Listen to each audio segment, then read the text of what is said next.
Tu prends, je sais pas moi, un film sur les Avengers, tu vois, les super-héros, et tu dis non, mais c'est pas inclusif des gens qui sont médiocres. Et donc maintenant, tu te mets à mettre des gens qui n'ont pas de pouvoir dans l'équipe, parce que tu vois, il faut équilibrer. Il y a des gens qui supportent pas qu'il y ait des gens extraordinaires, qui aient des pouvoirs ou une grande intelligence. Donc on met que des gens médiocres. Et là, tu vois le film où il y a un Qui type en train ressemblerait de un petit peu à mourir. une parodie. Voilà, il y a un type en train de mourir, et puis tu vois un type qui court, asthmatique, qui arrive pas à le rattraper, et puis fin de l'histoire, en fait, le méchant a gagné, tu vois. Hello, moi c'est Annelise, une personne beaucoup trop curieuse. Lui, c'est Liara. C'est moi. Je me pose tout un tas de questions et Liara apporte tout un tas de réponses. Sujet du jour, le body positive. Ok.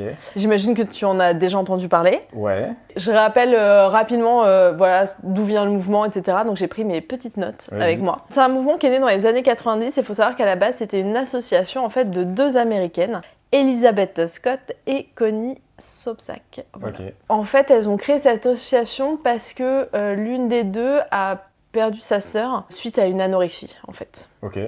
Et donc, elles ont accusé, si tu veux, l'univers des médias, de la mode, du film, du cinéma, etc., de prôner une maigreur à l'époque. Enfin, de faire l'apologie de la maigreur. Exactement. Et donc, du coup, elles se sont battues pour que dans tous ces médias, dans les magazines, dans le milieu de la mode, on ait des corps de toutes les morphologies. Donc, au départ, c'était voilà, vraiment contre ce culte de la minceur / maigreur.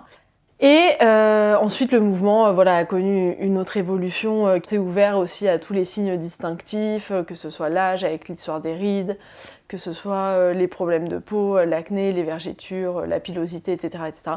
Donc l'idée, c'était de représenter tous les corps, en fait, dans les médias. Ça, c'est l'idée vraiment de base. Donc c'est un mouvement qui se définit comme non individuel. Ça veut dire quoi ? C'est-à-dire que la visée première du mouvement, c'était que le collectif, la société, permettent une représentation de tous les corps. Okay. Mais il n'y avait pas d'injonction individuelle dans ce combat. Le but, c'était pas de dire mon corps est important comme le féminisme où les femmes défendent une cause. Là, c'est n'importe qui défend la cause de n'importe qui doit être représenté. C'est bien ça. En tout cas, c'était l'idée, pas que toi, tu avais une responsabilité individuelle d'aimer ton corps ou d'accepter ton corps, mais que la société avait une responsabilité de montrer tous les corps. Et effectivement, c'était pas le corps d'une personne en particulier. Okay. Donc c'était pas la défense d'un corps, c'était la défense de l'ensemble des corps. Moi, je me suis posé plusieurs questions par rapport à ce sujet, liées à plusieurs anecdotes, et du coup, je sais pas si tu te souviens, donc c'est un truc un petit peu à côté, mais sur cette histoire justement de représentation, est-ce que tu vois tout le bazar qu'avait fait la sortie de La Petite Sirène ? Oui. Donc de Disney, où ils avaient choisi une actrice noire, où ils nous expliquaient à quel point c'était important, parce qu'il y avait plein de petites filles noires qui, justement, pouvaient du coup s'identifier à la nouvelle Petite Sirène, et d'autres qui disaient c'est n'importe quoi parce que ça ne correspond pas au conte original. Et je me suis demandé pourquoi est-ce que c'est aussi important dans la psychologie humaine de pouvoir s'identifier, d'être représenté, à quel point est-ce qu'on doit ressembler à la personne pour justement accéder à cette identification. Je sais pas, par exemple, la petite sirène, je vais dire quelque chose qui est peut-être contrarié en 2024, elle est de sexe féminin, qu'elle soit blanche ou noire, pourquoi toutes les petites filles ne peuvent pas s'identifier à elle juste parce qu'elle est de sexe féminin, par exemple ? Pourquoi il a fallu qu'elle soit noire pour que la petite fille noire s'identifie ? Et du coup, est-ce que ça veut dire que quand elle est rousse, moi je peux pas m'identifier parce que je suis pas rousse ? À quel point il faut que la personne te ressemble pour que tu te sentes concernée, en fait ? Je pense qu'à un moment dans la société, tu fais face à une forme d'exclusion de groupes sociaux. Tu vois, quand tu es au primaire, tu vas te faire des amis, et en fonction de là où tu es et de la démographie, moi par exemple, j'ai déménagé plus de 19 fois dans ma vie, un truc comme ça. Quand j'étais petit, on déménageait beaucoup avec ma mère, et du coup, à chaque fois, j'arrivais dans un endroit où les gens se connaissaient en général depuis plusieurs années, et à chaque fois c'était toujours plus d'années, puisque c'était genre depuis la maternelle, mais on était à la maternelle, depuis la maternelle, mais on était au primaire, depuis la maternelle, mais on était au collège, tu vois. Et moi j'arrivais, et on se connaît depuis 10 minutes. Et tu vois que à chaque endroit, il y a une dynamique qui est différente, tu vois. Si tu vas, je sais pas, à l'école en plein milieu du Tarn, moi je suis originaire du Tarn, du côté de ma mère, t'as pas la même dynamique que quand j'étais à Paris, enfin j'ai jamais vécu dans le Tarn, mais que quand tu es à Paris, et Paris en plus, en fonction des quartiers, des arrondissements, tu as d'autres dynamiques. Donc, le truc, c'est que si tu grandis en voyant qu'il y a une certaine dynamique de groupe autour de toi, par exemple, je sais pas moi, tu vas voir que les gens les plus riches avaient une certaine vie, les enfants des gens les plus riches avaient une certaine vie, etc. Tu vas avoir potentiellement une histoire en toile de fond qui va te faire penser que c'est ça qui fait la différence de votre vie. Lui, il a l'air plus heureux, lui, il lui arrive des meilleurs trucs, c'est parce qu'il est riche. Toi, t'es pauvre, donc ça ne t'arrivera jamais. Donc, il y a des choix que tu ne vas pas faire parce que tu vas penser que t'es déjà déterminé à cause de ce que tu vois se jouer. Et ça, c'est très inconscient, c'est quand t'es un enfant et tu t'en rends pas forcément compte. C'est pour ça que le rôle des parents est important pour dire, bah non, tu peux espérer telle chose, tu peux essayer tel truc, de t'ouvrir l'horizon, de t'ouvrir la pensée pour te laisser rêver de ce que tu veux faire, tu vois. Mais inconsciemment, quand tu regardes ton environnement, plus t'es jeune, plus tu te mets dans la tête que ce que tu vois, c'est la réalité. Parce que t'as pas le recul de penser qu'il y a une autre réalité que la réalité que t'observes. Et qu'il y a une réalité qu'on peut créer, et oui, tu dis pas ça, enfant. Ok. Voilà. Donc, c'est pour ça que c'est important de pouvoir regarder des dessins animés, des trucs comme ça, et d'avoir une représentation qui t'ouvre l'esprit à la grandeur et à la subtilité et diversité du monde. Sinon, naturellement, tu l'as pas. Et si tu as été élevé dans une bonne famille, c'est facile. Les gens vont te montrer des films, ils vont te faire voyager. Donc, tu vas voir naturellement cette diversité. Et du coup, tu vas inconsciemment intérioriser qu'il y a une diversité. Mais si t'as pas si t'as pas le choix, si tu es obligé de rester là où t'es, si là où t'es, il y a que des gens comme toi ou que des gens comme un autre type de gens, t'as pas la capacité de comprendre qu'il y a autre chose, que tu peux le chercher, que tu peux mener une vie qui va te permettre de l'atteindre, tu vois. Je sais pas moi, par exemple, si tu nais dans le sud des États-Unis, dans les endroits les plus racistes, et que t'es noir, si tu penses qu'il n'y a pas d'autres noirs aux États-Unis, par exemple, bah, tu crois que ta vie c'est ça, c'est de subir que des gens qui t'aiment pas sans raison apparente que tu comprendras jamais. Si par contre tu vois la télé, tu vois des représentations, tu vois qu'il y a des noirs qui ont l'air cool, tu vois qu'ils habitent dans d'autres villes, ils font d'autres trucs dans d'autres films, bah tu te dis ah mais en fait faut juste que quand je grandisse j'aille ailleurs. Donc tu vas demander la bonne université, tu vas être même concentré, et peut-être ça va te donner de l'énergie pour aller chercher ce truc. Ce que tu feras pas si juste tu penses que la vie c'est ça, fin de l'histoire. Ok, donc il y a vraiment cette idée que ça te permet soit d'ouvrir des portes, soit de voir que des portes ont été ouvertes et que au moins c'est une possibilité, ouais. Après que tu veuilles le faire ou pas. Voilà.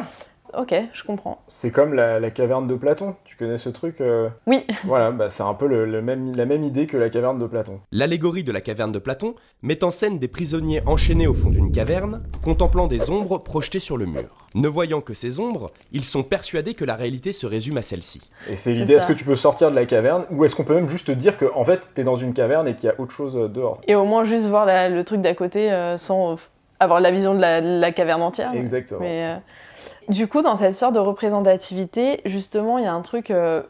aujourd'hui, je pense qu'on l'a tous remarqué dans les séries, notamment, enfin, dès qu'on regarde un peu la télé ou quoi, c'est que on a l'impression qu'il y a des sortes de quotas. Mmh.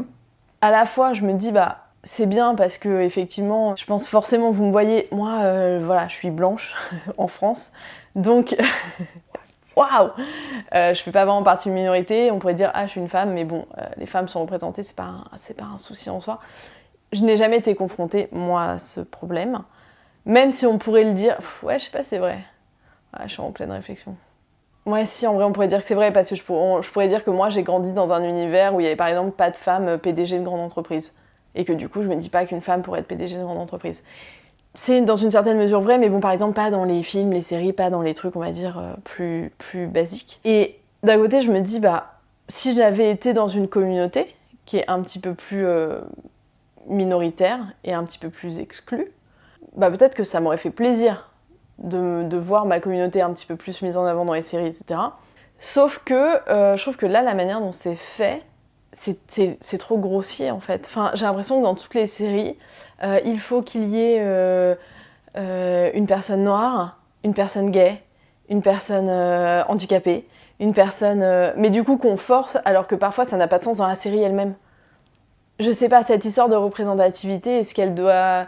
Comment la faire pour que ce soit au plus juste aussi ? Comme beaucoup de sujets, si on prend du recul, si on s'assoit entre personnes intelligentes, etc., on va avoir une réponse ultra simple. Il suffirait d'avoir une télévision qui, comme dans la vraie vie, reflète plusieurs situations variées de ce qui se passe dans la vraie vie, et donc chaque situation induirait naturellement un certain type de représentation. Et donc l'idée, ce serait pas, dans chaque film, il faut qu'il y ait 3 noirs, 3 arabes, 3 machins, 3 handicapés, 3 trucs. Ce serait, là il y a un film sur l'immigration malienne, donc il va y avoir des noirs, parce qu'on va mettre des maliens, tu vois. Là il y a un film sur la difficulté, je sais pas moi, d'un handicapé intouchable par exemple, eh ben, on va avoir la représentation d'handicapés parce que le film touche de ce sujet, et donc c'est logique que l'handicapé connaisse d'autres handicapés et qu'il soit représenté. S'il y avait une pluralité des programmes, en fait, il y aurait naturellement une pluralité de la représentation. Le problème, c'est que la télévision est faite pour satisfaire les gens, et que les gens sont monomaniaques, ils n'ont pas l'envie, l'intérêt pour avoir un panel différencié d'informations. Donc ils veulent toujours voir la même chose, tu vois. Ceux qui aiment, je sais pas moi, du rap avec de l'autotune et tout machin, ils veulent écouter que ça. Tu regardes leur bibliothèque, il n'y a pas un peu de jazz, un peu de... Non, c'est que ce style de musique. Tu regardes Netflix, leur modèle économique, très vite, a convergé vers l'idée de mettre le même type de format, le même type de séries qui sont construites de la même manière, qui durent à peu près le même temps, pour que les gens aient la même chose. Et qu'une fois qu'ils ont fini de consommer un contenu, ils consomment un contenu qui leur rappelle le précédent, donc ils ont l'impression de continuer, mais ils peuvent arrêter à tout moment, et donc ils sont en paix. Et en plus, il y a aussi ce côté de l'algorithme, une fois que tu as regardé une série, il te propose des séries qui ressemblent. Exactement, mais l'algorithme, il répond à ta manière de vivre. Parce que si tu refuses l'algorithme et que tu quittes l'application, elle marche plus. Donc ils ont fait un algorithme qui fait en sorte que tu restes dedans, ce qui veut dire qu'ils ont compris ta personnalité et pas que l'algorithme t'a imposé un truc. Ouais, complètement. Donc ça traduit le fait que les gens, en fait, ne veulent pas de diversité. Donc en fait, le problème, il est là, c'est que on pourrait facilement mettre en place un système, mais les gens n'en veulent pas. Mais en même temps, ils veulent de la représentativité. Pas parce qu'ils veulent réellement que tout le monde soit représenté, mais parce que la réalité, c'est que chaque personne veut être représentée, lui. Et c'est là que vient la question de la représentativité. Donc il y a un problème de schizophrénie, c'est que c'est pas tout le monde veut que tout le monde soit représenté, c'est il y a des gens qui sont énervés de ne pas être représentés et qui veulent être représentés. Du coup, il y a des jeux de pouvoir qui font qu'à un moment, le lobby dominant dit « bah maintenant on me représente ». Donc d'un coup, on se met à représenter vachement celui qui a parlé le plus fort ou qui a les meilleures associations ou le meilleur piston. Puis après, ça passe à un autre mouvement qui prend le pouvoir et dit bah maintenant je vais être représenté, etc., etc. Donc c'est comme ça que ça fait que, là on parlait beaucoup des questions d'identité de genre, bah, la plus grande représentativité forcée dans le cinéma et tout ça, c'est les non-binaires, c'est etc. Et je dis pas que c'est une mauvaise chose, je dis juste que c'est pour ça que dans plein de films, tu vas avoir une tortue qui se balade et d'un coup on va te dire cette tortue qui s'appelle Franklin est en fait non-binaire et tu ne comprends pas parce que pour toi il y a une tortue qui va manger une feuille, tu vois. C'est ça, c'est dans ce sens-là où je te disais ça sert pas à la série, ça sert pas le propos de ce que tu regardes. Mais comme ces personnes ont souffert et n'ont pas été représentées et ont une force de coercition, eh ben ils demandent à être représentés maintenant et peu importe le domaine. Et ce qui est encore plus intéressant, c'est que, c'est là où il y a une dérive pour moi, c'est qu'ils demandent aussi à être représentés dans des choses qui existent d'avant eux, tu vois. Ils veulent que, en gros, l'histoire du monde soit réécrite à l'aune du fait que maintenant ils doivent être représentés. Et c'est un peu une demande de réparation ultime, tu vois. C'est dire, je sais pas moi, les Noirs ont été esclaves, et ben du coup, maintenant, il faut qu'on enlève, il faut qu'on mette des films où les Blancs sont esclaves des Noirs, machin, parce que moi je me sens pas bien d'avoir ce passé, cet héritage, tu vois. C'est un peu ça l'idée. C'est marrant parce que ce que j'avais noté après, c'est ne rend-on pas l'ensemble assez faux de cette création Oui, mais parce que l'objectif des gens, et c'est toujours le même problème, c'est ce que je te disais, si on s'assoit à une table entre personnes intelligentes, on va arriver à des solutions intelligentes. Si maintenant, on vient tous de manière émotive crier et demander un truc, on va juste essayer de faire plaisir à un max de personnes sans qu'il y ait une cohérence entre toutes les actions qu'on va prendre. Et là, le problème, c'est que tu as des gens comme moi qui s'intéressent à l'histoire sous l'angle de que s'est-il passé, comment on est arrivé là où on est, qu'est-ce que ça dit de l'homme, de l'humain, qu'est-ce que ça dit de notre devenir et de notre trajectoire en tant que civilisation. Et tu as des gens qui se posent pas la question de l'histoire sous cet angle, ils se disent juste, en fait, moi je veux être heureux dans ma vie, avant moi je m'en fous, après moi je m'en fous, par contre moi je veux que tout soit stylé quand je suis là, et du coup quand je vois les trucs d'avant ça me donne pas envie, donc on réécrit les trucs d'avant pour que quand je regarde en arrière c'est stylé, et quand je regarde en avant c'est stylé. Et là, il y a un clash, tu vois. Parce que si tu dis à quelqu'un « Ah mais non, mais il s'est passé des trucs qui sont pas stylés. » Et c'est pas grave. Parce que les choses ont évolué, justement, et on en est arrivé maintenant où tu peux demander à ce qu'on t'inclue et qu'on te rende une vie meilleure, etc. Maintenant, tu peux le faire. Mais il te dit « Non, moi, je veux pas être confronté à un autre truc. » Et c'est ça le problème. Tu vois, l'absurdité de Ariel, moi, j'ai trouvé que la polémique était justifiée dans le sens où leur demande était absurde. Personne n'a dit que Disney devait faire que des films d'animation où les gens étaient tous blancs. Non, il y en a eu d'autres avant d'ailleurs. Ce que je comprends pas, c'est pourquoi on prend un film qui est déjà écrit d'une certaine manière, on veut le remettre au goût du jour et le ressortir, mais avec une nouvelle histoire et on change les personnages. Tu vois, ça montre que t'es pas dans la bonne logique. Ouais, complètement. C'est comme si tu prends, je sais pas moi, un film sur les Avengers, tu vois, les super-héros, et tu dis non, mais c'est pas inclusif des gens qui sont médiocres. Et donc maintenant, tu te mets à mettre des gens qui n'ont pas de pouvoir dans l'équipe, parce que tu vois, il faut équilibrer. Il y a des gens qui supportent pas qu'il y ait des gens extraordinaires, qui aient des pouvoirs ou une grande intelligence. Donc on met que des gens médiocres. Et là, tu vois le film où il y a un type en train de mourir. Une parodie. Voilà, il y a un type en train de mourir, et puis tu vois un type qui court, asthmatique, qui n'arrive pas à le rattraper, et puis fin de l'histoire, en fait, le méchant a gagné, tu vois. Mais là, ils sont contents, les gens qui n'arrivent pas à bien respirer diraient enfin, on est représenté aussi dans les... En tant que super-héros. Alors que tu pourrais faire un super-héros qui est asthmatique, mais il a un pouvoir quand... Et ce serait stylé. Mais non, il faut reprendre un truc qui existe déjà, le plier à tes desiderata pour montrer ton rapport de force. Bah, du coup, je vais rebondir en fait sur ce que tu disais. Le mouvement, donc body positive, qui a évolué par la suite, est devenu... Enfin, c'est vulgarisé avec cette idée justement de... un petit peu d'injonction à s'aimer et à s'accepter par rapport à son corps. Ce qui n'était pas du coup l'origine du mouvement comme je te l'ai expliqué. Alors je peux te couper une seconde ? Oui. Ce qui est marrant, c'est que le body positive, tel que je le vis, donc c'est pas une étude quantitative, c'est qualitatif, mais en réalité, les gens ne demandent pas à développer plus d'amour-propre, les gens demandent à ce que les autres les aiment. C'est ça le problème du mouvement. Le body positivisme, c'est pas de dire j'ai des formes et c'est ok. Le body positivisme, c'est de dire aux gens qui n'aiment pas les gens qui ont des formes, maintenant aiment les gens qui ont des formes parce que j'ai dit que c'était ok, tu vois. Et la lutte, si tu regardes dans la tête de beaucoup de gens, n'est pas une lutte de quête de eux-mêmes, d'être en paix avec eux-mêmes et de combattre le conditionnement ambiant, genre on me dit que je suis pas belle parce que j'ai des kilos en trop, alors je me développe une carapace, une capacité à m'apprécier, à me percevoir sous un jour nouveau et je deviens heureuse et rayonnante. Non!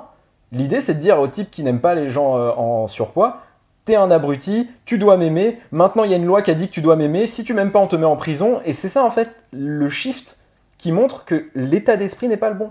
Je te rejoins complètement. Du coup, je vais pas poser ma question parce que c'est plus ou moins ce que j'ai écrit. J'avais écrit... la direction qu'a pris le mouvement, du coup, c'est l'injonction à s'aimer et à s'accepter. Or, c'est demander à d'autres de faire un travail qui est personnel.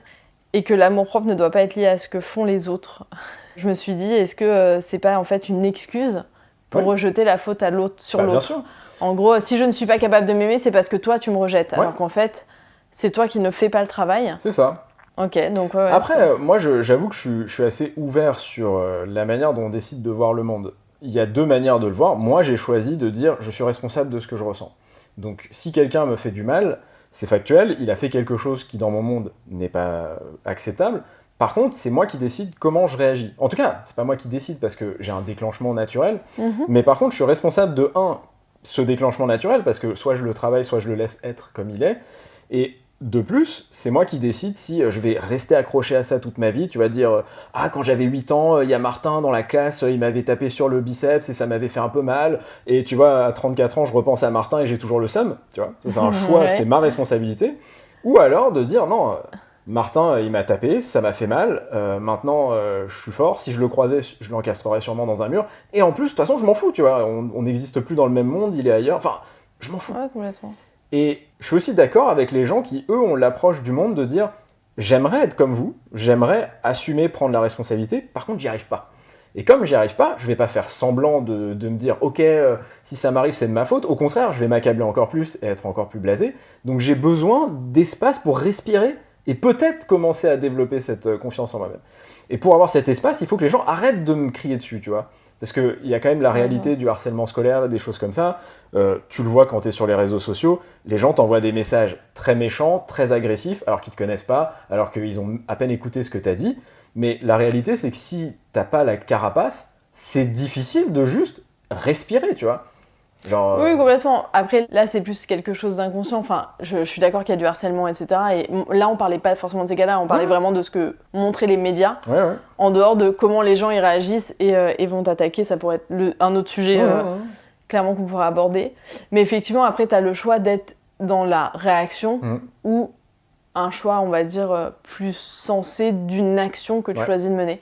C'était amusant, j'ai lu du coup une anecdote sur la chanteuse Adèle, qui représente bien tout ce qu'on vient de dire, qui était quand même une personne assez ronde, qui à un moment donné a perdu énormément de poids.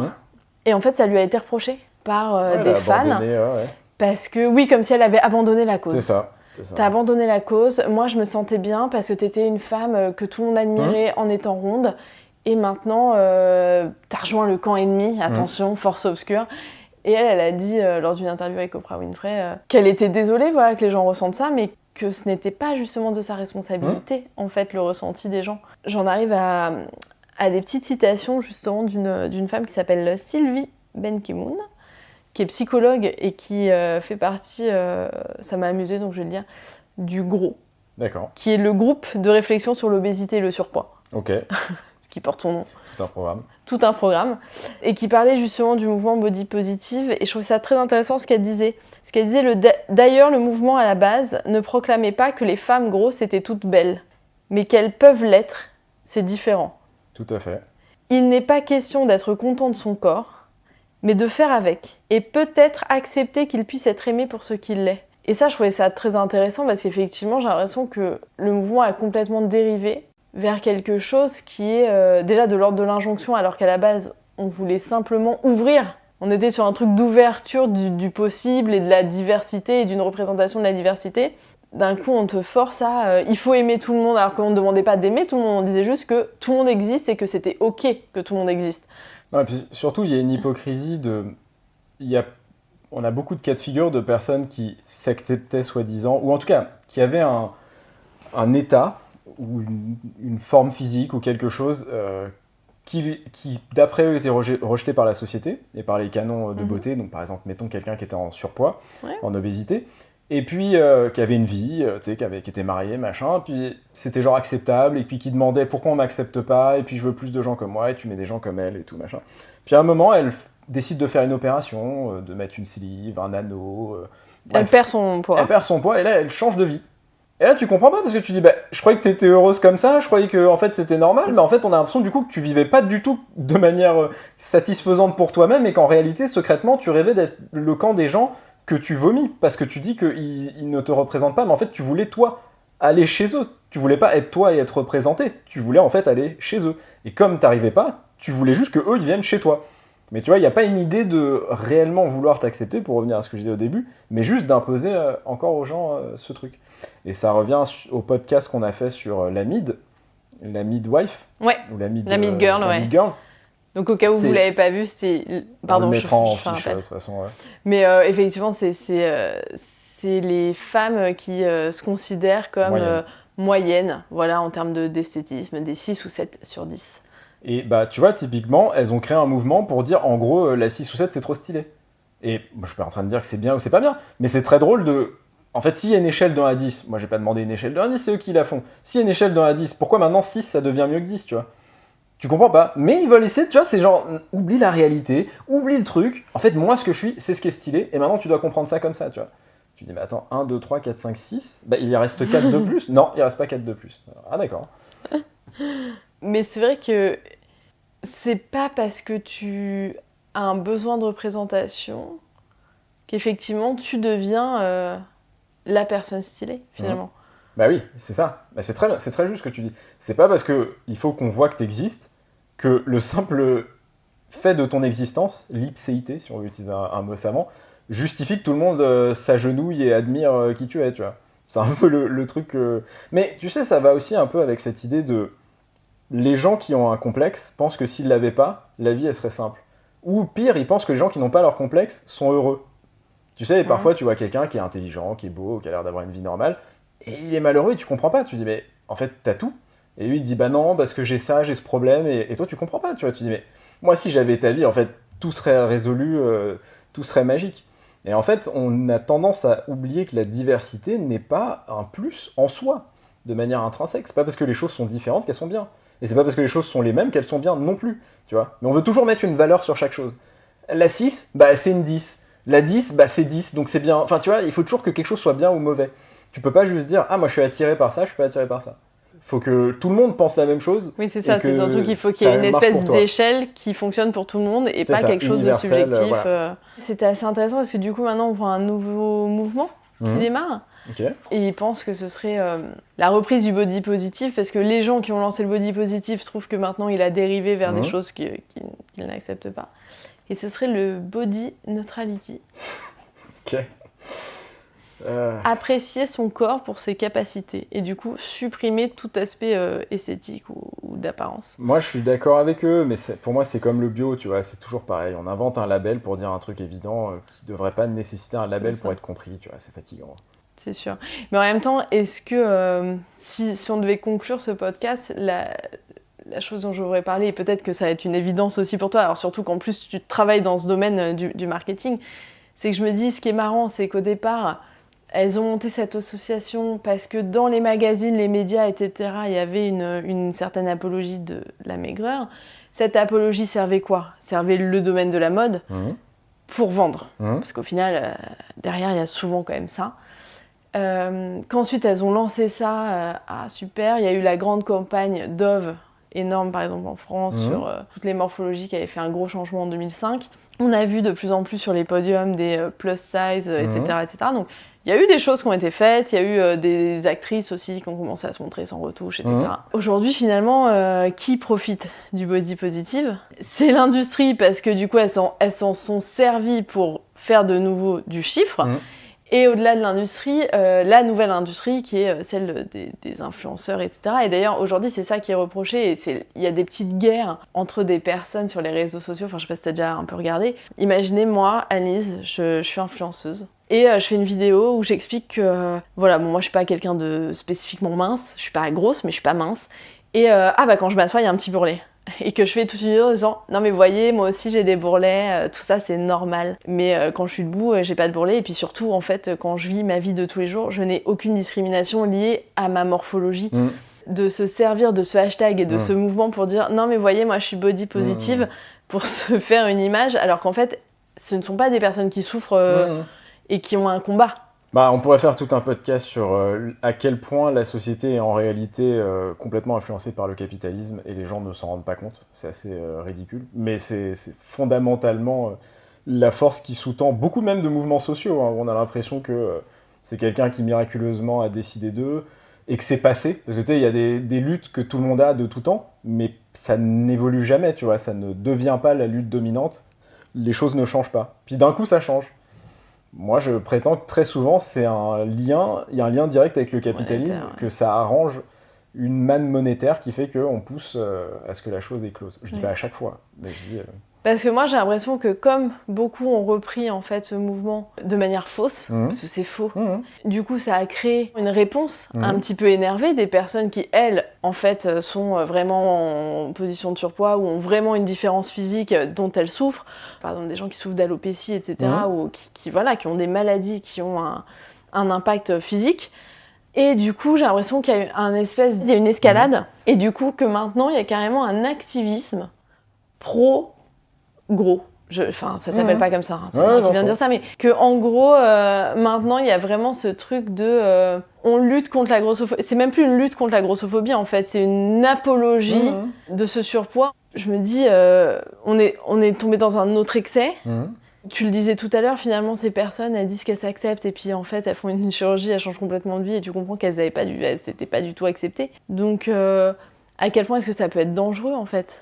Pour moi, et on peut conclure là-dessus, la réalité est évidente à toute personne qui s'assoit, prend du recul et réfléchit 5 minutes, c'est que on est tous différents, et tout le monde adore dire ça, on est unique, machin. Donc par définition, si on fait l'apologie d'un style, on est obligé d'exclure tous les autres. Donc par définition, ça ne sera jamais intelligent d'avoir un mouvement dont l'objectif est de promouvoir un certain type de personne. Jamais, quel qu'en soit le domaine. Si tous les hommes se réunissaient et disaient maintenant on est ensemble entre hommes, ce serait débile parce qu'il y a des femmes. Si les femmes avaient un féminisme qui excluait les hommes, ce serait débile parce que du coup il n'y aurait pas les hommes et ils ne se reconnaîtraient pas dedans, à part certains, on s'en fiche. Si les gros, peu importe, c'est la même bêtise. La réalité, et moi j'en reviens toujours à ça, c'est qu'il y a un problème de souffrance de gens qui n'ont pas été éduqués, élevés de manière à devenir des individus solides à l'intérieur d'eux-mêmes, et donc pas assujettis au mouvement extérieur, tu vois. Là, on fait l'apologie de la grosseur, ok. Donc si ça devient à la mode et que dans tout le paysage audiovisuel, il n'y a que des personnes en surpoids, ok, qu'est-ce qui va se passer ? Les gens maigres, qui n'ont pas choisi d'être maigres, juste qu'ils sont maigres, ils vont se sentir mal, faire une association, puis faire on va faire l'apologie de la minceur, et on va revenir au truc d'avant. Donc tu vois que ça se mord la queue, alors que le seul truc, c'est qu'il faudrait que chaque personne arrive à accepter comment il est, et arrive à accepter que les autres soient différents. Et en fait, si tu avais inculqué ces valeurs dans la tête des gens, ils seraient pas à faire des guéguerres de si je vois quelqu'un pas comme moi, ça me donne envie de pleurer et tout. C'est une souffrance que tu as qui fait que tu as un manque à l'intérieur de toi. Donc c'est à toi ou aux gens qui t'ont éduqué, parce que c'est la charge des gens qui t'ont mis au monde, de t'aider à accepter la frustration d'être différent et de pas forcément être comme les gens que toi tu trouves cool ou à qui tu aimerais ressembler. Ou qui sont autour de toi. Ouais. Mais c'est exactement ce qui se passe. Il y a des personnes maintenant maigres ou anorexiques qui disent mais pourquoi moi je peux pas utiliser le body positive Évident. Voilà, donc oui. Ça ne va Jingle. qu'escalader. C'est ça, c'est la fin. Générique.